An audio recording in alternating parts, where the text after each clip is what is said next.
Thank you. Well, we'll take some questions on those two presentations, whether it's the broad overview of the world of mix or whether it's the very detailed of mix turning into recipients to donors themselves. If we've got them, just get the microphone. One here, and then 2 and 3. Thank you very much.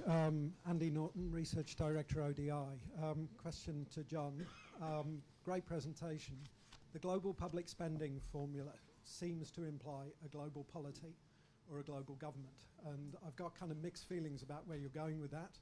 On the one hand, maybe it's a great way of focusing people on the challenges of global governance. On the other hand, I'm not sure in the current environment in a lot of countries, it's a really realistic way of making the case right now. Thank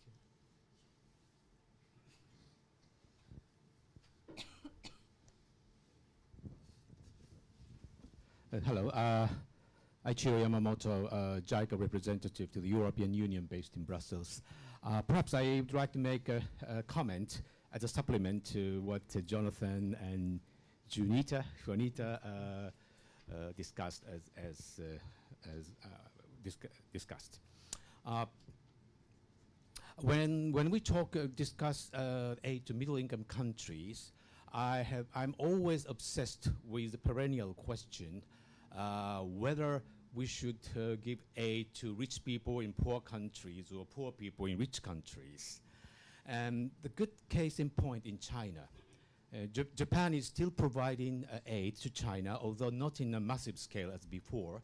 The good example is a school sanitation project in the Yunnan province in China. Yunnan province is one of the poorest provinces in China.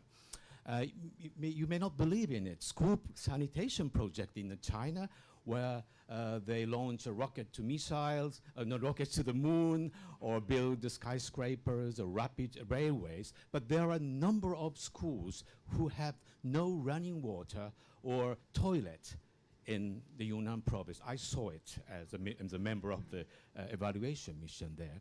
So I would like to make a strong case that there is still a huge demands and necessity for the donor community to focus more aid on poor people or poor provinces in rich countries. Thank you. Thank you very much.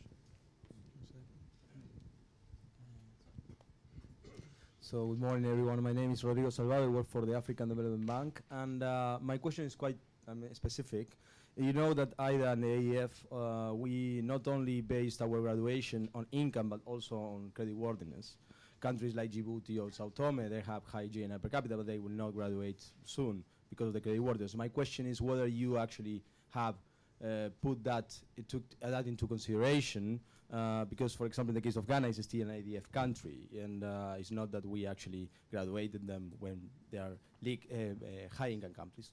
So for me, it would be interesting to put those into consideration and say, you know what, it's not just because you become Cape Verde, for example, became graduated, but not other countries. So it's okay, we've got a lot of questions queuing up. Are you happy to take a whole block? Okay, we'll pursue it on that side. Over there. I think we'll take 5 or 6, and then we'll have to call a halt on that one. Thank you, Chair. Good morning. My name's Sam. I work at the Commonwealth Secretariat.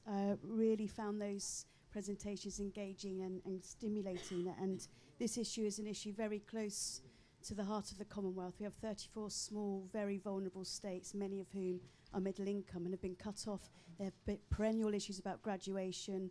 They're highly vulnerable, kind of economic shocks, climate change, etc. And so we have major issues about this. So I'm very much interested in following your work. But my question is that your views on, for example, aid allocation and the CPIA. There's a perverse issue in the CPIA, which basically says that... Sorry, do you want to say CPIA for those that don't know the acronym? Sorry, the Country Policy Institutional Assessment Mechanism of the World Bank. It's used by most international financial institutions to allocate aid. And it basically says that those with good institutions will receive more aid and those who aren't so strong will receive less. But then they make this funny adjustment at the bottom, recognising that actually fragile states need aid, and so they make some funny adjustment. So their argument is fundamentally flawed. So I'd like some comments on kind of aid allocation issues. But the bottom line is that in a constrained environment, which is the reality, it's a zero-sum game, and an issue that we're struggling with in the Commonwealth is, you know, if it is a zero-sum game, how do you allocate between these different kind of categories of countries? And that's an issue that we're struggling with. Okay, I've got 4 more questions at least. So can I ask each question just to focus entirely on the question, and then I'll try and take all 4.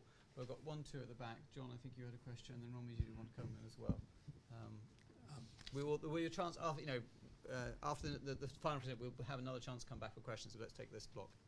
Yes, I think Jonathan made a very good point that middle-income countries. Sorry, could you just introduce yourself? Hello, my name is Daniel Ottolenghi. I'm from the European Investment Bank, and what I'm saying here is purely personal views. Jonathan made a very good point that middle-income countries are quite a varied group. I mean, you have South Sudan, you have China. And so I think, I would say you need a pragmatic approach. We heard that, there are many middle-income countries where the level of poverty is very high, and also these countries may not well have the resources to deal with it. But by the same token, and with all due respect, I think that the example of the school in Yunnan shows exactly what the dilemma is, because it is true that you can have pockets of poverty in China, but China also has 2.5 trillion of foreign exchange reserves, and they have both the capacity and the means to actually deal with their own citizens. So the question is, what is the right allocation of very scarce resources so they go to upper middle income country which has both the resources and the capability to deal with its own poor, or should it perhaps go to countries who do not have the resources to deal with their poor? Thank you. Thank you. Okay, if we can just keep the focus on the questions, then we'll keep going. Yourself? Yes, I'm Gerardo Bracho from the Mexican agency. I agree that basically what Juanita was saying, that when donors are going to give aid, they should look at other dimensions and not the per capita income. But the point here is that per capita income shouldn't be so bad as a first criteria to classify countries. The problem here is that it's not used rationally when you classify the middle income countries, because it doesn't make sense that you say, okay, let's use per capita income to make these differences, and then you use one category for per capita income that goes from 1,000 to 12,000. So I think the first problem is the category itself. We should, I think, use another category up to 5,000. It doesn't make sense to have them all together. For example, CEPAL was making an argument that you need to use other categories. But when it use all other categories, it seems exactly the same as per capita income when you use them all together. So the point here is that I think, and I would like a comment from the panelists, that the first problem is the use, the irrational use that we're using of probably something very rational, that is per capita income, and that we should actually break this category of middle-income countries into different ones, and not having China and Salvador in the same category. Okay, thank you. John and then Romney. Thank you. Two comment/stroke questions. One is, let's not forget that we're talking about an allocation problem. So we're talking about likely in the short, medium term, fixed amount of $130 billion in real terms. So we're talking about allocations. So something to somebody is less to somebody else. So it's a sort of real allocation problem, a real priority problem. Then secondly, I think let's not forget that this is also about the political economy of taxation. Aid is tax. Aid is tax largely on middle-income people in OECD countries.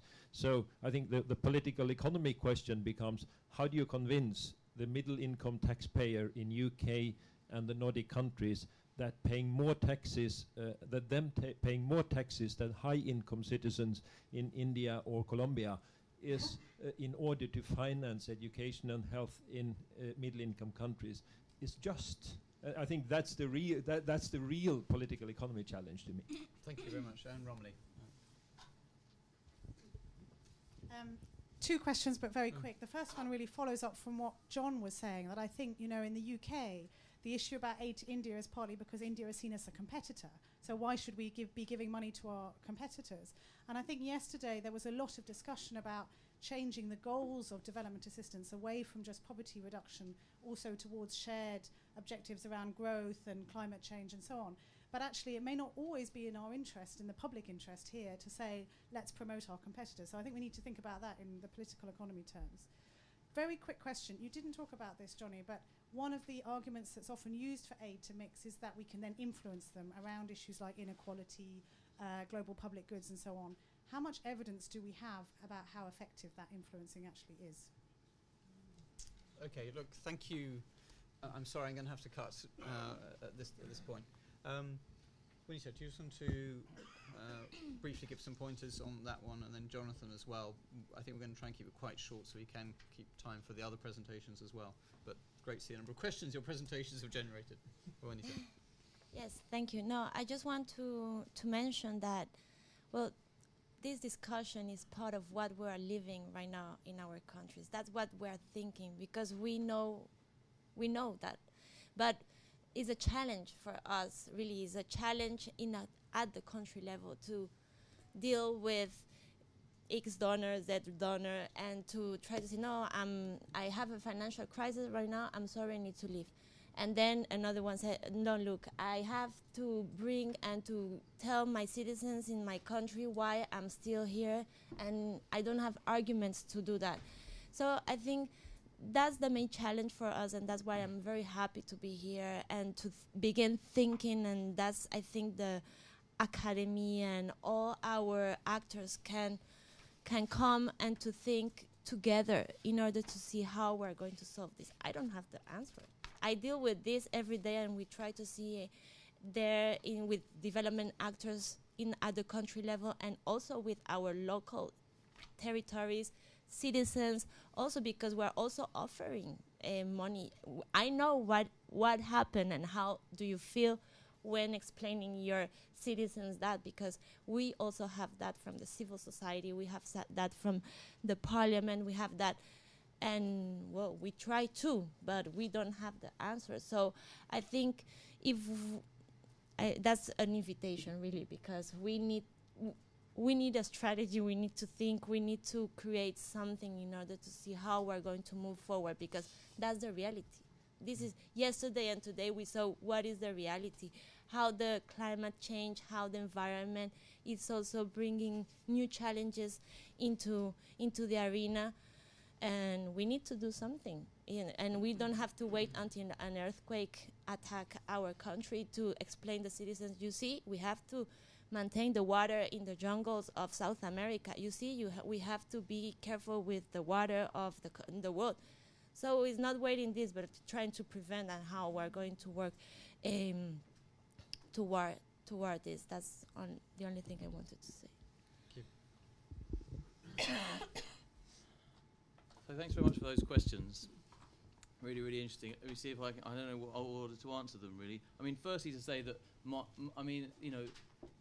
I'm not presenting this idea as kind of the answer to the problem. I've been in this business long enough to realise that literally every proposal is shot full with contradictions, confusions. That's exactly the same with this one. But let me see what I can do. I mean, firstly John's point, and made by others as well, is that this is there's a limited budget here. So I'm saying there's need, but then there's when a budget holder has to look at relative need. But I would just like to say that I think is a really important point to make. But I was making the opposite point. Sometimes it's implied that there is no need in India, that there is no need in Latin America. That is incorrect. It may be true that there is more need elsewhere, but that relates to, I think, Andrew Steer's point, for a throwaway line yesterday, that actually we need ODA and climate finance and all that public money to respond to the needs of the world. So it is a question of expanding the pot.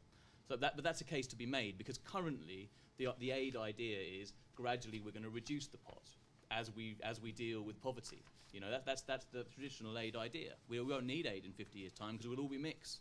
And my point is, no, we're going to need to expand the pot. But point very well taken.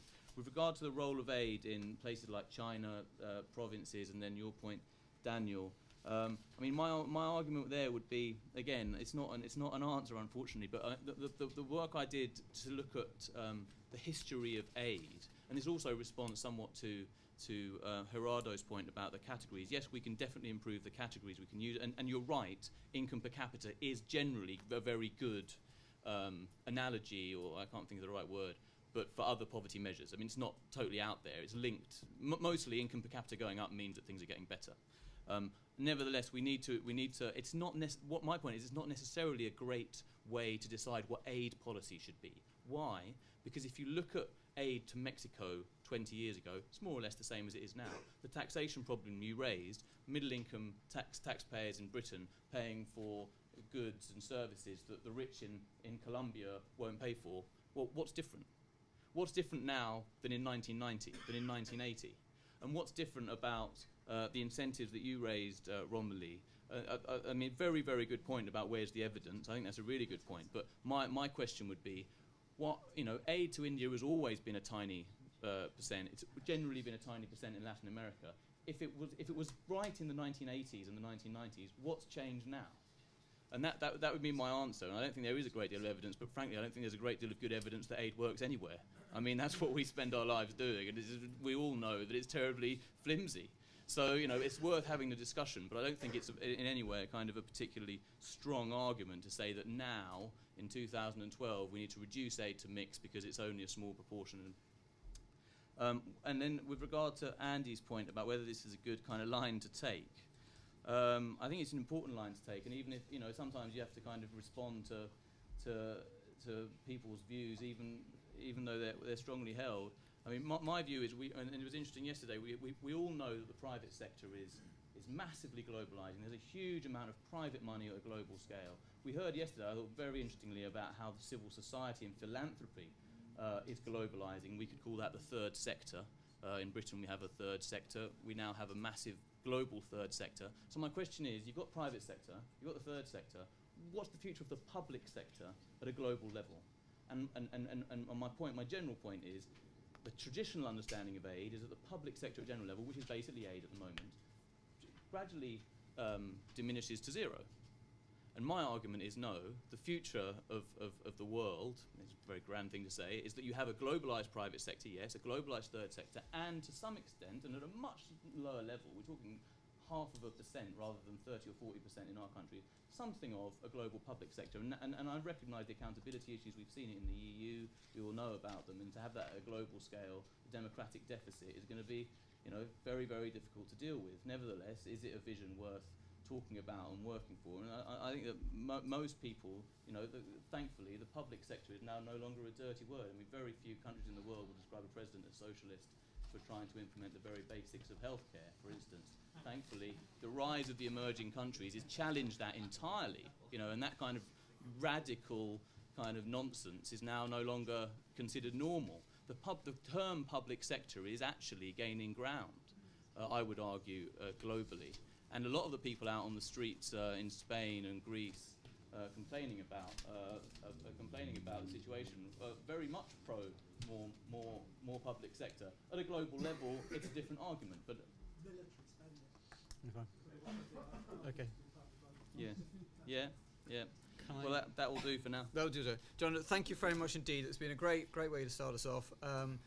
We'll reconvene after coffee to hear how the EC actually manages this precise problem, why, what, and how, where they've actually had to grapple with this sort of very direct way, and then hear a very different perspective about the needs of fragile states and also South Sudan's experiences. So he could be back again at 11 o'clock to reconvene. Thank you very much.